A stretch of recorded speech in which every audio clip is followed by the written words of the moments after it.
ശബരിമല വിഷയം വന്ന ശേഷം ഇപ്പോഴത്തെ സംസ്ഥാന ഗവൺമെൻറ്റിന് കിട്ടിയ ഏറ്റവും വലിയ പിന്തുണ SNDP യോഗം ജനറൽ സെക്രട്ടറിയുടെയും SNDPയുടെയുമാണ്. മറുഭാഗത്ത് NSS അതിനെ എതിർത്ത് ശക്തമായിട്ട് രംഗത്ത് വന്നു. അതിനുശേഷം ഉണ്ടായ നവോത്ഥാന മതിൽ അല്ലെ വനിതാ മതിൽ ഉൾപ്പെടെയുള്ള കാര്യങ്ങളിലെല്ലാം യോഗം ജനറൽ സെക്രട്ടറി പരസ്യമായ ഒരു നിലപാടെടുത്തു. BDJSൻ്റെ അധ്യക്ഷൻ എന്നുള്ള നിലയിൽ അതിനെ എങ്ങനെ നോക്കിക്കാണും? അല്ല, ഞങ്ങൾ വളരെ വ്യക്തമായി NDAയും BDJS എടുത്തിട്ടുള്ള തീരുമാനം വിശ്വാസികൾക്കൊപ്പമാണ്. SNDP യോഗം എടുത്തിട്ടുള്ള തീരുമാനവും വിശ്വാസികൾക്കൊപ്പം ആണെന്ന് തന്നെയാണ്.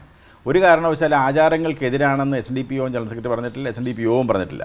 കാരണം നവോത്ഥാനം എന്ന് പറഞ്ഞിട്ടുള്ളത് ശബരിമല സ്ത്രീകൾ കയറ്റുക എന്നുള്ളതല്ല നവോത്ഥാനം എന്ന് ഉദ്ദേശിച്ചിട്ടുള്ളത്.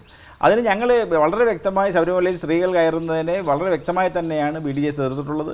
SNDP യോഗത്തിൻ്റെ യൂണിയൻ്റെ പ്രസിഡന്റുമാരും വൈസ് പ്രസിഡന്റുമാരും സെക്രട്ടറിമാരും അതുപോലെ തന്നെ കൗൺസിലും എടുത്തിട്ടുള്ള തീരുമാനങ്ങളെല്ലാം ഇത് തന്നെയാണ്.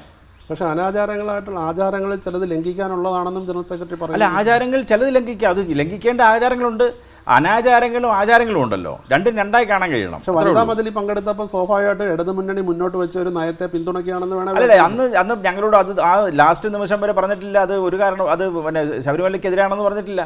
വനിതാ മതിൽ എന്ന് പറയുന്നത് നവോത്ഥാന പ്രസ്ഥാന കാര്യം. ഒരു കാലഘട്ടത്തിൽ LDF ഒരു കാരണവശാലും SNDP യോഗത്തെ അംഗീകരിക്കാത്ത ഗുരുദേവനെ അംഗീകരിക്കാതിരുന്ന ആളുകൾ, ഗുരുദേവൻ്റെ കഴുത്തിൽ കയറിട്ട് വലിക്കുകയും ഗുരുദേവനെ ക്രൂസിൽ തിരക്കുകയും ചെയ്ത ആളുകൾ, ഇന്ന് ഒരു കാലം അവർക്ക് നിവൃത്തിയില്ലാതെ വരുന്നൊരു സമയത്ത് SNDP യോഗം ജനറൽ സെക്രട്ടറിയോട് അപേക്ഷിച്ചപ്പോൾ അദ്ദേഹം അവർ ഞങ്ങൾക്ക് നൽകിയ സമുദായത്തിന് നൽകിയ ഒരു അംഗീകാരമായി മാത്രം കണ്ടുകൊണ്ടാണ് അതിനെ സഹായിച്ചത്. അതിനാൽ ഒരു കാരണവശാലും അത് സ്ത്രീകൾക്ക് ശബരിമലയിൽ കയറുവാൻ വേണ്ടിയുള്ള അനുകൂല നിലപാടാണെന്ന് ഒരിക്കലും കാണേണ്ട ആവശ്യമില്ല. ആ രീതിയിൽ LDF കീഴടങ്ങലാണോ? അവരുടെ ഒരു കീഴടങ്ങലായിട്ട് തീർച്ചയാണല്ലോ. കാരണം ഇത് ഒരു കാലം ഗുരുദേവൻ്റെ കഴുത്തിൽ കയറിട്ട് വലിച്ചപ്പോൾ, അതുപോലെ തന്നെ ഗുരുദേവനെ ക്രൂസിൽ തെരച്ച സമയത്ത് ഒരു ഘട്ടത്തിലും അവരത് അബദ്ധമായി പോയി എന്ന് പറഞ്ഞില്ല.